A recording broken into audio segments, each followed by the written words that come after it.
चाहे mob lynching हो, discrimination हो, प्रोसिक्यूशन हो, उनके खिलाफ हिंसा हो, उनके जो स्कीम्स थी उनको धीरे धीरे बंद किया जा रहा है, उनको हर तरह से मार्जिनलाइज करने की जो कोशिश हो रही है, तो आज वो डेवलपमेंट सब्जेक्ट नहीं, आज वो एक सिक्योरिटी सब्जेक्ट हो गए हैं।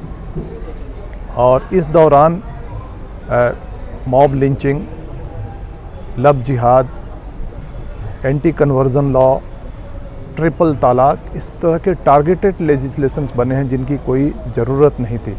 तो मेरा मानना है कि ये 9 साल मुसलमानों के लिए बहुत तकलीफ़ भरा रहा है और ये 9 साल मुसलमानों के लिए एक ब्लैक पैच, अगर हम इसको कहें तो कोई अतिशयोक्ति नहीं होगी। और मुसलमानों के लिए यह जो पीरियड है वो दर्द भरा रहा है। उन सब चीज़ों से अलग एक और चीज़, हिंदू राष्ट्र की बात बहुत सारे सेक्टर्स से आती है, बहुत सारे लोग कर रहे हैं। तो माइनॉरिटीज़ का क्या कंसर्न है इससे, और डेमोक्रेसी के लिए कितना खतरनाक है ये?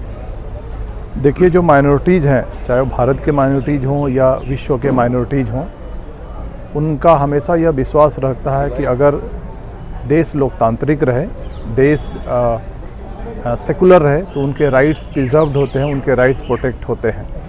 तो यहाँ के जो माइनॉरिटीज़ हैं, ख़ास करके मुसलमान, ये चाहते हैं कि इस देश में सेकुलरिज़म ज़िंदा रहे, यह देश का कॉन्स्टिट्यूशन ज़िंदा रहे, यहाँ पे डेमोक्रेसी ज़िंदा रहे। और ये सारे माइनॉरिटीज़ भी यही चाहते हैं कि लोकतंत्र ज़िंदा रहे, देश सेकुलर रहे, तभी जाकर के उनके राइट्स को प्रोटेक्ट किया जाएगा।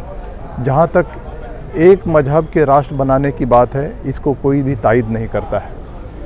भारत एक सेकुलर देश है और सेकुलरिज़म जो है वो कॉन्स्टिट्यूशन का बेसिक फीचर है। यानी अगर सरकार भी चाहे कि उसको हम चेंज करें, पार्लियामेंट चाहे कि हम उसको अमेंड करें और अमेंड करके किसी मजहब से जोड़ करके हम राष्ट्र बनाएं, तो वो नहीं बना सकता है। देश सेकुलर है और secularism is the basic feature of the constitution. और हम भी नहीं चाहते हैं कि ये देश किसी एक मजहब से संबंध होकर के राष्ट्र बने।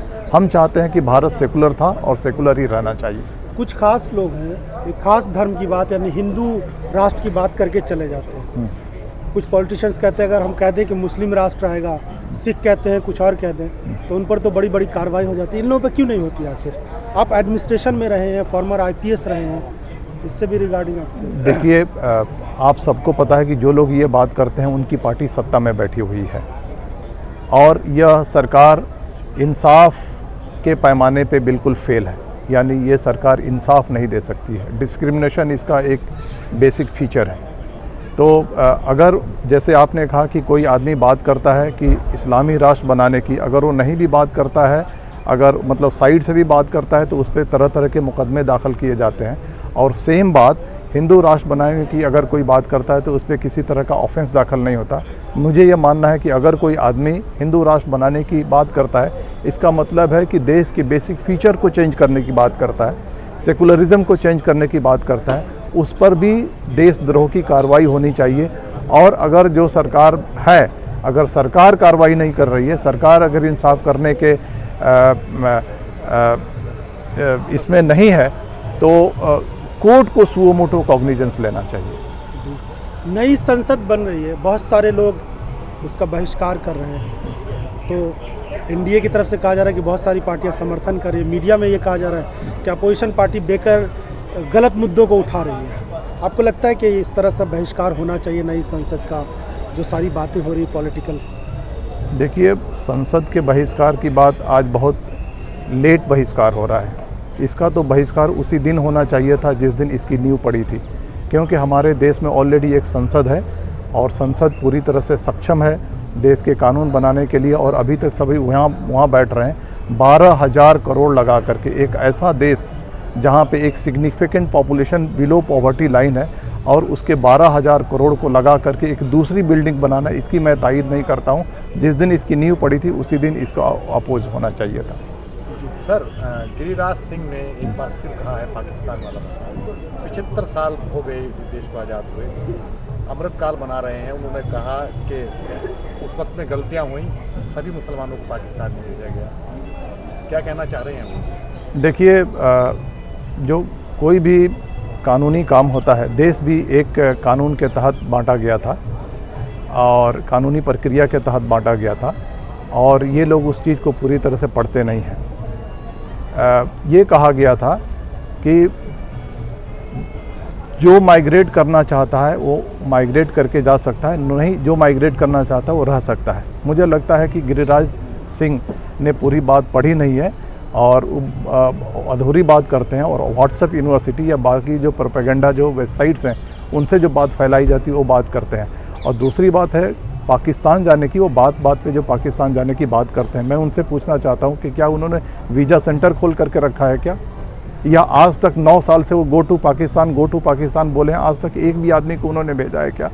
यह गो टू पाकिस्तान का नारा इसलिए दिया जाता है ताकि जो मुसलमान हैं वो कमज़ोर महसूस करें, उनको कहीं ना कहीं उनको डिप्राइव करने की, उनको मार्जिनलाइज करने की के लिए ये बात मुद्दा उठाया जाता है गो टू पाकिस्तान। हमको पाकिस्तान से कोई लेना देना नहीं है, हम भारत के हैं, भारत में ही रहेंगे और भारत में ही हमारा दफन होने वाला है, हम कहीं जाने वाले नहीं है, भारत हमारा देश है।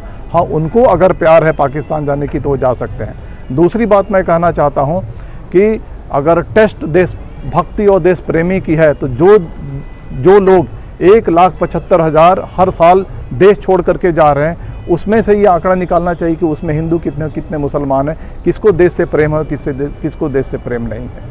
सर, हाल ही में प्रवीण तोगड़िया ने कहा था कि मैं इस देश में मुस्लिम को ना पीएम बनने दूंगा, ना सीएम बनने दूंगा, ना डीएम बनने दूंगा। तो क्या वो मुस्लिमों को धमकाने की कोशिश कर रहे हैं या वो अनऑफिशियली हिंदू राष्ट्र की जो है क्लियर कर रहे हैं? देखिए, उनके बात को सीरियसली लेना नहीं चाहिए क्योंकि किसी भी पोस्ट पे नहीं है। अगर वो MP MLA होते, सरकार में होते तो उनकी बात को गंभीरता से ली जाती, लेकिन वो पूरी तरह से इन्होंने जो बात की नफ़रत फैलाने के लिए बात कही, और जो आदमी नफ़रत फैलाता है उस पर कार्रवाई होनी चाहिए।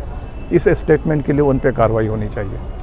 एक आखिरी सवाल ये कि माइनॉरिटीज़ को लेकर आपने कई सारी बुक्स भी लिखी हैं, मौजूदा वक्त में क्या लगता है कुछ हालात बदलने वाले, क्योंकि लोकसभा से लेकर के विधानसभा में जो रिप्रेजेंटेशन है, नुमाइंदगी है, वो कम होती जा रही है लगातार, कुछ हालात बदलने वाले या और बिगड़ेंगे? देखिए, मैंने आपको एक बात कही कि मुसलमान इस देश में 14% हैं, किसी भी आज 25 MPs हैं, लगभग 4.5% हैं, 14.2% मुसलमान हैं। अब आप हिसाब लगाइए कि कितने कम हैं, यानी जितने मुसलमान जो डिज़र्व करते हैं उसका ठीक 30% उनको हासिल होता है, यानी 70% का डेप्रीवेशन है। यानी 78 MP चाहिए हमको, 25 MPs है। ये पार्लियामेंट की हाल हुई। जितने भी असेंबलीज़ हैं वहाँ पे हमारी नुमाइंदगी प्रॉपर नहीं है, टिकट कम दिया जाता है। जैसे मैंने कहा कि कांग्रेस 6.5% टिकट देती है, जो सेकुलर रीजनल पार्टी जो थोड़ा ज़्यादा टिकट देती हैं।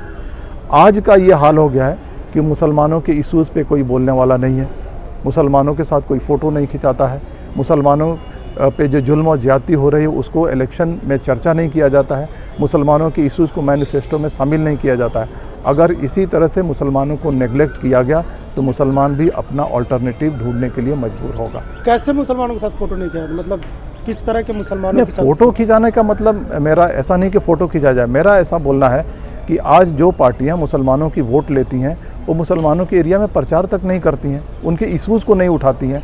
ठीक है, वहाँ पे प्रचार मत कीजिए, लेकिन उनके जो ज्वलंत इश्यूज़ हैं उसको उठाइए, उसको अपने मैनिफेस्टो में शामिल कीजिए। उन पे जो अटैक्स होते हैं उन पे अपनी आवाज़ तो उठाइए, ये भी नहीं उठाया जाता है। प्रोपोर्शन में टिकट नहीं दिया जाता है, MP और MLA नहीं बनाया जाता है, कोई इंपॉर्टेंट पोर्टफोलियो नहीं दिया जाता है, मिनिस्ट्रीज नहीं दिया जाता है, तो मुसलमान कितना दिन तक इंतज़ार करेगा? वो एक ना एक दिन अल्टरनेटिव ढूंढने के लिए मजबूर होगा। मतलब अपनी सियासत, अपनी क़यादत जो वैसी साहब जैसे मैंने कहा ना कि आज एक MIM है, कल सेकुलर पार्टीज को 2 MIM का सामना करना पड़ेगा। आज एक AIUDF है, कल 3 AIUDF का सामना करना पड़ेगा। सर, इससे नुकसान किसका अगर एक MIM से 2 MIM बनेंगे तो? नहीं, देखिए ऐसा है कि 75 साल हो गए मुसलमानों ने सेकुलरिज्म को ज़िंदा करने के लिए अपनी कुर्बानी दी है, तो क्या सेकुलरिज्म को ज़िंदा रखने के लिए सिर्फ मुसलमानों के ही कंधे पे बोझ डाला जाएगा, किसी और पे बोझ नहीं डाला जाएगा? अगर मुसलमान पूरी तरह से सेकुलर पार्टीज को सपोर्ट करते हैं और मुख्य धारा में आना चाहते हैं, 14% मुसलमान है तो उनको 14% टिकट क्यों नहीं दी जाती है? उनको सब ये कहा जाता है कि पॉलिटिकल एम्पावरमेंट इज़ की टू ऑल एम्पावरमेंट। आप मुसलमानों को पॉलिटिकली एम्पावर कीजिए। पॉलिटिकली एम्पावर करने का मतलब है कि उनको प्रोपोर्शन में टिकट दीजिए, उनको प्रोपोर्शन में MLA और MPs बनाइए। आप देखिए वो कैसे मेन स्ट्रीम में आ जाते हैं। तो नेशनलिज्म ने ले लिया है, नेशनलिज्म का बोलबाला है जो जबकि देखिए वो ये खतरनाक कॉम्प्लेक्स, चीज़ है। ये देखिए ये कॉम्प्लेक्स इशूज़ है। नेशनलिज्म, ये उसमें उस पैट्रियटिज्म, नेशनलिज्म, मैं ये मानना चाहता हूँ कि जो आदमी ईमानदारी से इस देश में रहता है, ईमानदारी से अपनी काम करता है, ईमानदारी से देश द्वारा दी हुई जवाबदारी को पूरा करता है, वो सबसे बड़ा देशभक्त है। जो आदमी भाषण देता है और देश में लड़ाई झगड़े करवाता है, नफरत फैलाता है, वो किसी तरह का देशभक्त नहीं हो सकता है।